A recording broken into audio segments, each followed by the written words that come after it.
ریا جھوٹ اور فریب کا جو کاروبار ہے وہ اس بات کا مستحق ہے کہ وہ قائم رہے. تو آئیے بلی قیدی آپ کو ملن تو کل سے جو تم ہو اللہ کی انکاری، اللہ کو برا بھلا کہنے والے، مالک کی کبریائی کی چادر پر ہاتھ ڈال کر چار اور تاروں پتھروں اور لکڑیوں کو پڑھانے والے. تم جو اپنے گھر کی ہر بات کے خلاف کرنے والے ہو، نادانوں بھٹکے ہوئے ہو، اور تمہارا یہ خیال ہے کہ دنیا میں بھی تم سلامتی اور امن کے ساتھ سرفرازی کے ساتھ رہو گے، اور اگر اس کے بعد بھی کوئی دور آیا تب بھی تم کو یہی مقام ملے گا. تو بتاؤ ہم سب استاد ایک سچا ہو سکتا ہے اس کائنات کے اندر جہاں ہر چیز انصاف حکمت اور باقاعدگی کے ساتھ ہو رہی ہے، جو کوئی کھیل تماشا نظر نہیں آتا، ہر چیز یہ بیان کرتی ہے کہ حکمت کے ساتھ ایک نظم اور ایک قاعدے کی طرف یہ سب پر کر رہی ہے. تو تم خود بتاؤ کہ تمہارا یہ شرک، تمہارا یہ طریقہ اس بات کا مستحق ہے کہ امن و امان اس کو ملے اس دنیا اور اس کے بعد جو زمانہ آنے والا ہے، یا جو حق کا ماننے والا اس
اس کے قریب میں جانا. فرمایا یہاں مراد یہ ہے کہ جو شخص سچا ایمان لائے اس کے ایمان میں شرک کی ملاوٹ نہ ہو، کسی شائبہ میں نہ ہو، تو اس کے لیے امن و امان ہے اس دنیا میں. ہدایت یافتہ ہو کر اپنی منزل کو وہ پائے گا، جنت کی بادشاہی اللہ کا قرب اس کو سیکھے. تو یہ آیت ہے، اس آیت پر پوری بنیاد ہے کامیابی اور ناکامی کی. اس طرح سے سورہ آیت استخلاف میں ہے الذین آمنوا منکم وعملوا الصالحات لیستخلفنهم فی الارض،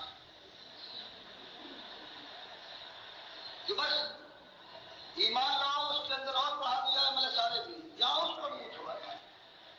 یہاں ایک بات ہے کہ سچا ایمان ہو، اور ایمان جب سچا ہوگا تو اللہ کی توفیق سے عمل کے اندر فرق آئے گا.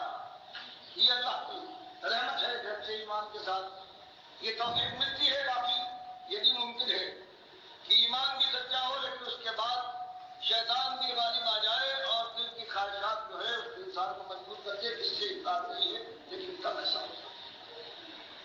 یہاں فرمایا گیا کہ ہم صرف ان کے لیے ہے جن کا ایمان